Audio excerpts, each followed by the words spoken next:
In this video, we're going to look at how to calculate the standard deviation when we have numbers showing up several times. So in this example, we took the age of several people, and it turns out that there are 5 14-year-olds, there are 10 15-year-olds, there are 12 16-year-olds, and there's one 17-year-old.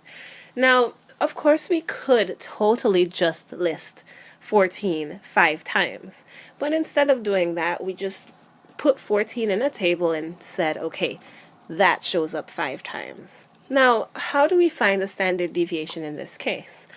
Well, there is a formula specific to a situation like this where we have frequencies more than one. And the formula for standard deviation in this case is that standard deviation is equal to the square root of the sum. So far, everything looks the same, but we have a little f stuck in there, x minus x bar squared over n. Now, there's a lot to talk about in this one. So, in this case, or n is still the number of values, but remember there's not 1, 2, 3, 4 values in this case. There are 5 plus 10 plus 12 plus 1 value. So there are, let's see, there are 28 people. Again, because there are 5 14-year-olds, 10 15-year-olds, 12 16-year-olds, and one 17-year-old. So the number of people in this case is 28. So we should keep that in mind. Also, in order to find the mean, remember that x bar is the mean or the average. In order to find the mean, we can no longer just say the average of 14, 15, 16, and 17. That temptation is there, but remember there are really 28 people. We're finding the average of the ages of 28 people. So in order to find the mean, we first have to have a column where we're multiplying the frequencies by the ages. So the total of the 14-year-old ages would be 14 times 5. So all 5 14-year-olds, when you add their ages up, you get 70. You do the same for the 15-year-olds. You do 15 times 10. So all the 15-year-olds, when you add up their ages, you get 150. And you continue in the same way. So the 16-year-olds' ages add up to 192. And there's only one 17-year-old. So that person's age is 17. So when you add up everybody's age, you should get 70 plus 150 plus 192 plus 17. The sum of everyone's age is actually 429. Now, in order to find the average, we have to divide by the number of people. Is that 4? No, definitely it's not. We spoke about it before. The number of people is actually 28. So in this,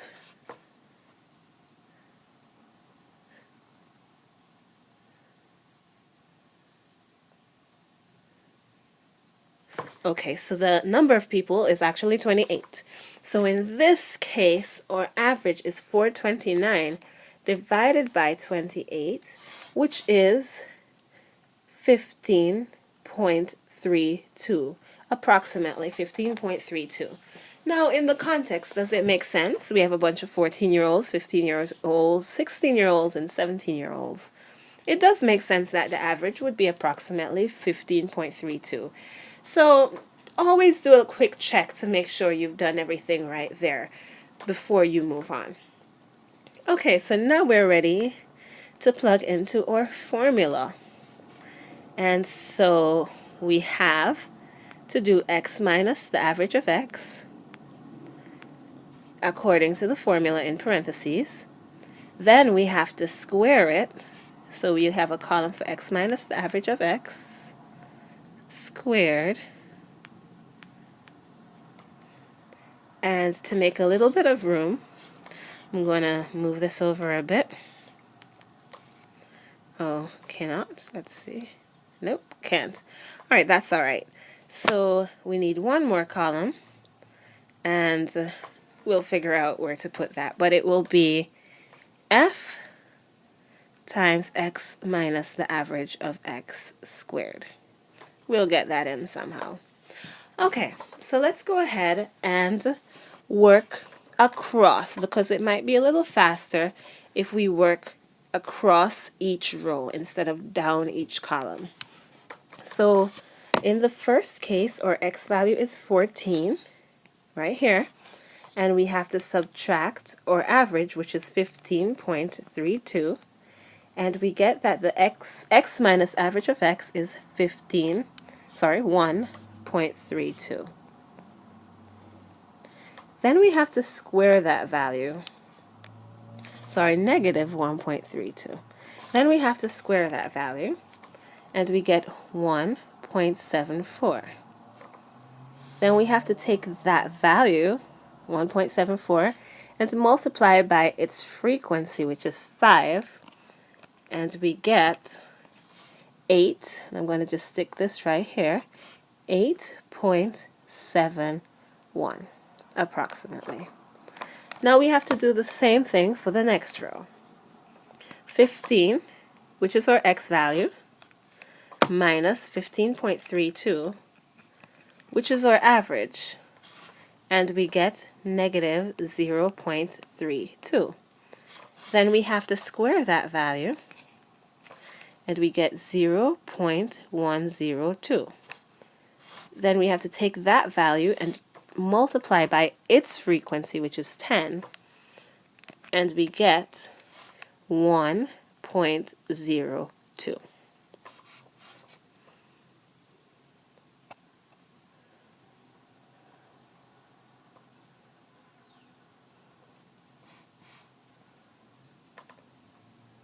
Okay, continuing, we have the next x value, which is 16. We have to subtract, or 15.32, which is our mean, and we get 0.68.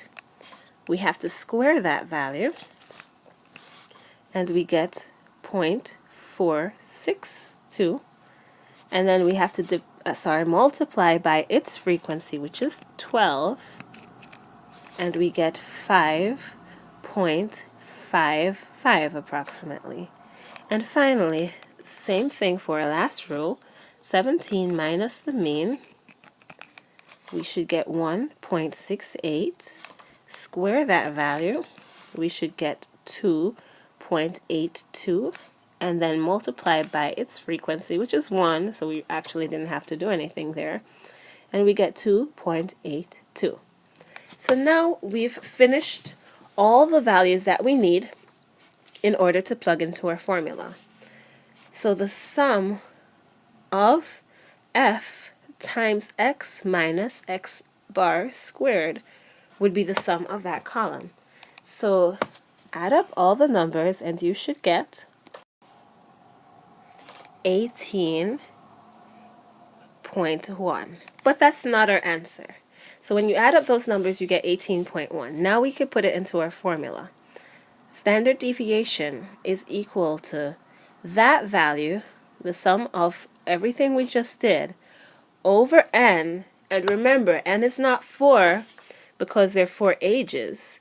N is 28 because there were 28 people. So 18.1 over 28, and the square root of that should give us a value of 0.804. And that is our standard deviation.